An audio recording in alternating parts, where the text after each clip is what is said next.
नमस्कार दोस्तों। कुछ बातें ऐसी हैं जिनको परीक्षा के दिन आपको ध्यान में रखना है।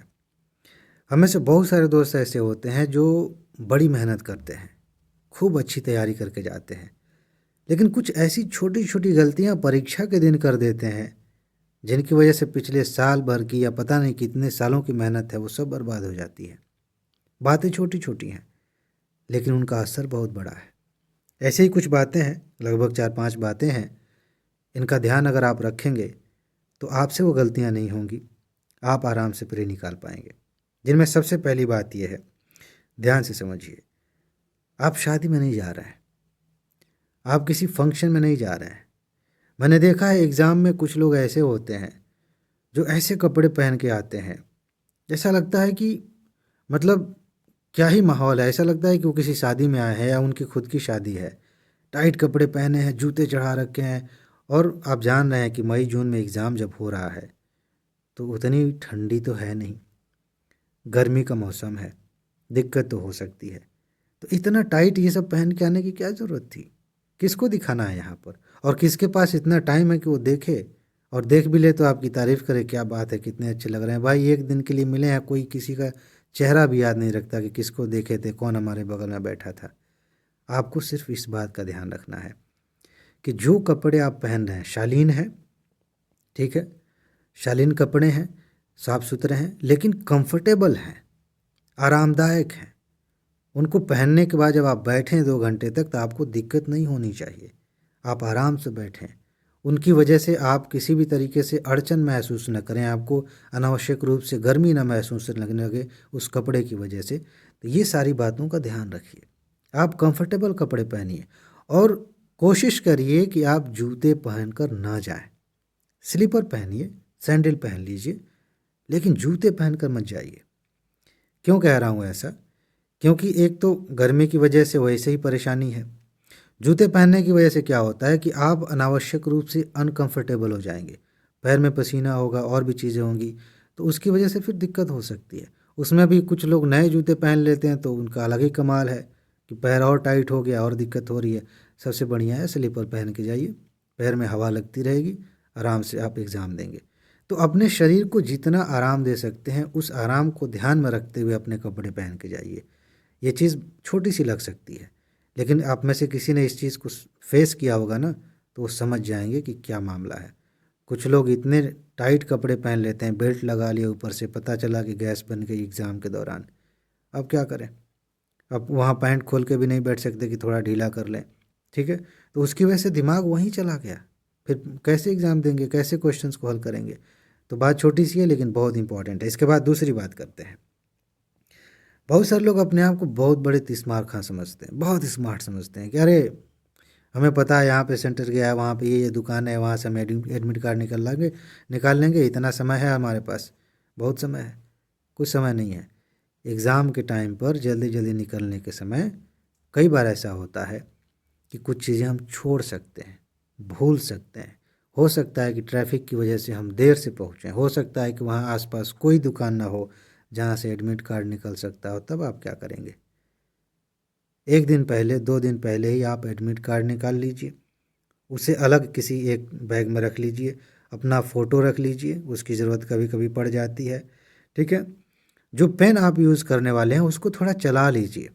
कई लोग जाकर वहीं सेंटर के आसपास पेन खरीदने चले जाते हैं। मैंने देखा, मुझे कई बार बड़ी हैरानी हुई कि ये लोग क्या सोच के आए हैं एग्ज़ाम देने, पेन खरीदने आए हैं यहाँ पे। आप पहले ही पेन खरीदिए, उसको चला कर देखिए, थोड़ा सा उसको नॉर्मल कर लीजिए, क्योंकि जो नया पेन होता है उसको चलाने में दिक्कत होती है, गोला भरने में दिक्कत होगी, ठीक है? 2 तरह के पेन रखिए। एक पेन ब्लैक में ही होना चाहिए, लेकिन वो पतला वाला डॉट पेन हो, और एक वो जो मोटा पेन होता है गोला भरने वाला। आप में से कई दोस्तों को शायद पता नहीं होता, जो नए नए दोस्त होते हैं उन्हें नहीं पता होता कि एक अलग से बॉल पेन आती है डॉट में ही, ठीक है, जिससे आप स्पेशली OMR शीट भरते हैं, मोटी चलती है। जिनको नहीं पता है वो कोई भी पेन लेके चले जाते हैं, कुछ लोग जेल पेन लेके चले जाते हैं, फिर दिक्कत होती है। तो ये गलती मत करिएगा। दुकान पे जाइए, कहिए OMR वाली पेन दे दीजिए हमें ब्लैक कलर की, वो व्यक्ति दे देगा दुकानदार, ठीक है? तो ये अभी से अपने पास रख लीजिए। यहाँ कोई चालाकी नहीं चलेगी, कोई स्मार्टनेस की ज़रूरत नहीं है। आप अभी से देख लीजिए, बार बार वेरीफाई कर लीजिए, लिस्ट बना लीजिए जो भी ज़रूरी चीज़ें हैं कि क्या क्या आपके पास होना चाहिए, सब चेक कर लीजिए बार बार, उसको रख लीजिए अभी से, ताकि एग्ज़ाम के टाइम पे आप आराम से लेकर निकल जाएं, सोचना ही ना पड़े।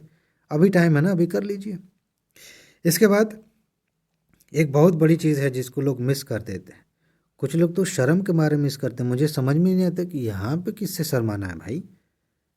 मतलब ये अपने आप में शर्म की बात है। क्या मिस कर देते हैं? पानी की बोतल लेकर नहीं जाएंगे।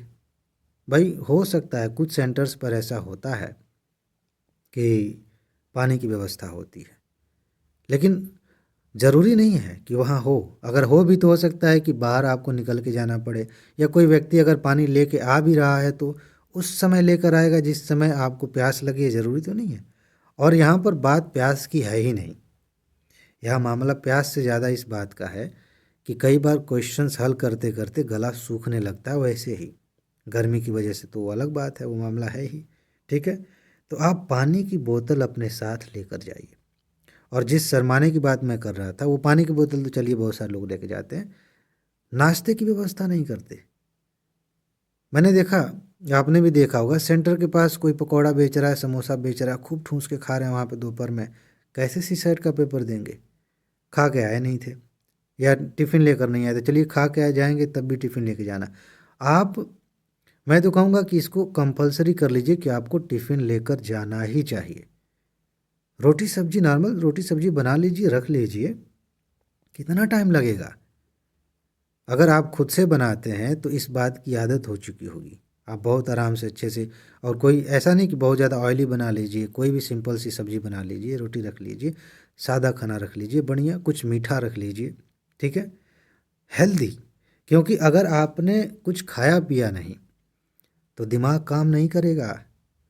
बहुत सारे लोगों के साथ ये समस्या होती है कि सीसेट का पेपर इसलिए भी कठिन हो जाता है। ये बड़ी अजीब सी बात है। मैं, आप में से कुछ दोस्त शायद इसको कहेंगे कि ये कोई तर्क वाली बात नहीं है, लेकिन ये सच है।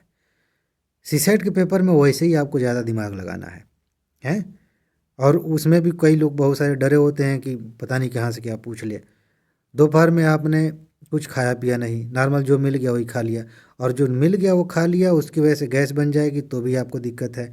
कुछ नहीं खाया, नॉर्मली बस ऐसे पानी वानी पी लिया, जूस पी लिया और फिर बैठ गए जाके, तो दिक्कत है। एनर्जी जब कम हो जाएगी, दिमाग कम काम करना कम कर देता है, स्लो हो जाता है। इस चीज़ को समझिए। इसीलिए आप अपने साथ नाश्ता लेकर के जाइए, व्यवस्था करके जाइए। हो सकता है कि आप फल ले लें, जो फल आपको अच्छा लगता है, लेकिन फल में भी इस बात का ध्यान रखें जो एनर्जी देता हो, जैसे केला हो गया। अब ये नहीं कि 2 सेब रख लिए हैं और उसी से काम चल जाएगा। नहीं, यहाँ पे आप डाइटिंग करने नहीं गए, ठीक है, एग्ज़ाम देने गए हैं। तो इस बात का ध्यान रखिए। अब कुछ और बातें हैं जिनका डायरेक्ट आपके पेपर पे असर होता है। पहली बात यह है, पहली बात नहीं, इस सीरीज़ में चौथी बात है, पेपर का डिस्कशन मत करिए। आपने अब तक बहुत बार सुना होगा, लेकिन पता नहीं क्यों लोग समझते नहीं हैं। एग्ज़ाम हुआ नहीं कि बाहर निकलते ही डिस्कशन करना शुरू कर देते हैं। अब डिस्कशन में क्या है, आप क्या करते हैं, आप जानना चाहते हैं सामने वाले से कि जो आपने सही, जिस पे डाउट है वो आपने सही किया है कि नहीं। मज़ेदार बात यह है कि जिस पे डाउट है ना, उसमें ज़्यादातर संभावना होती है, 90% संभावना होती है कि आप गलत हैं। और जैसे ही किसी से पूछते हैं और आपका गलत पता चल जाता है, हो सकता है कि आपने बाकी क्वेश्चन सही किए हैं, आपका अच्छे से कट ऑफ क्लियर हो रहा है, लेकिन ये 2-3 क्वेश्चन आपने वेरीफाई किए ना डाउट वाले, और गलत निकल गए, उनसे टेंशन बढ़ जाती है। फिर जो दोपहर के बाद का पेपर होगा उस पर असर होता है। दिमाग ख़राब है पहले से ही, क्या दिमाग काम करेगा। तो आप दोपहर में किसी से डिस्कशन मत करिए इस बारे में। अगर कोई बात कर रहा है तो वहाँ से हट जाइए, किसी से कोई बात मत करिए। कुछ लोग क्या करते हैं कि रिवीजन करना शुरू कर देते हैं। इसमें मैं अपवाद को छोड़ देता हूँ, ठीक है। सामान्य तौर पे बात कर रहा हूँ कि अगर आपने सीसेट ठीक ठाक पढ़ लिया है, मैंने 10 टॉपिक्स आपको दिए हैं, उनको ही आपने तैयार कर लिया है, तो आपको ज़्यादा सोचना नहीं है। बाकी अपवाद, किसी को कोई मजबूरी है तो पढ़ रहा है, अलग बात है। लेकिन इस 2 घंटे में जो गैप मिलता है आपको, कुछ लोग रिवीजन करना शुरू कर देते हैं, सीसेट हल करना शुरू कर देते हैं, या फिर आंसर मिलाना शुरू कर देते हैं। जो पढ़े, अभी एग्ज़ाम दे के आए, उसका आंसर मिलाना, क्योंकि बहुत सारे टीचर तो मुंह खोले बैठे हैं लाइव यूट्यूब पे, वो उनको तो व्यूज़ चाहिए, वो अपना बनाएंगे, आंसर दिखाएंगे, दुनिया भर की चीज़ें चलेंगी, ठीक है, वो अपनी जगह इम्पॉर्टेंट है, लेकिन बाद में, अभी नहीं। अब एग्ज़ाम दे के आए हैं, लग रहे हैं उसी में आंसर की मिलाने, टेंशन में आ गए, तो हो सकता है कि आप बाद में मिलाते, ये टीचर कुछ गलत बता गया जल्दी जल्दी में, बाद में ये तो माफ़ी मांग लेगा कि यहाँ हमसे ये गलती हो गई थी। आप क्या करेंगे जब आपका पेपर ख़राब हो जाएगा? तो यहाँ पे आंसर मत मिलाइए, हो सके तो आप रिवीजन मत करिए। इसका कारण ये है कि अभी अभी आपने 2 घंटे का पेपर दिया है, पूरी क्षमता आपने इस्तेमाल कर ली है, जितना हो सकता है आपने पूरा दिमाग लगाया।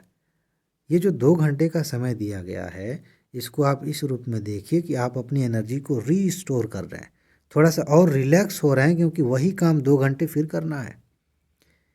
अब आपने एग्ज़ाम दिया, बीच में फिर वही काम कर रहे हैं, फिर एग्ज़ाम दे रहे हैं, दिमाग कहाँ से इतना काम करेगा भाई? नॉर्मली तो ऐसे हम कर नहीं रहे थे। कितना भी स्ट्रेस था एग्ज़ाम से पहले, कितना भी दबाव था, लेकिन इस तरह के माहौल को तो हमने कभी फेस नहीं किया ना साल भर में। ये अपने आप में एक स्पेशल माहौल है। इसके लिए, इसका सामना करने के लिए आपको दोबारा से रीस्टोर होना पड़ेगा, अपनी एनर्जी को इकट्ठा करना पड़ेगा, रिलैक्स होना पड़ेगा, शांत होना पड़ेगा, तब जाके आप सीसेट के पेपर को अच्छे से हल करेंगे। इसलिए मैं कह रहा हूँ कि दोपहर के टाइम पर किसी से इस बारे में बात मत करिए, किसी से डिस्कशन मत करिए, आंसर की मत देखिए, बाद में देखा जाएगा, ठीक है? फिर देखिए आप आराम से निकालेंगे पूरी। तो इसमें कुछ इतनी ही बातें थी, बाकी आप जानते ही हैं। परीक्षा के लिए ऑल द बेस्ट, अच्छे से एग्ज़ाम दीजिए, ठीक है? और एक बात जो मैं हमेशा कहता हूँ, अपना ख्याल रखिए, खुश रहिए, मस्त रहिए, मुस्कुराते रहिए, जल्दी से सफल होइए और ज़िंदगी को एंजॉय कीजिए। आगे मिलते हैं, नमस्कार।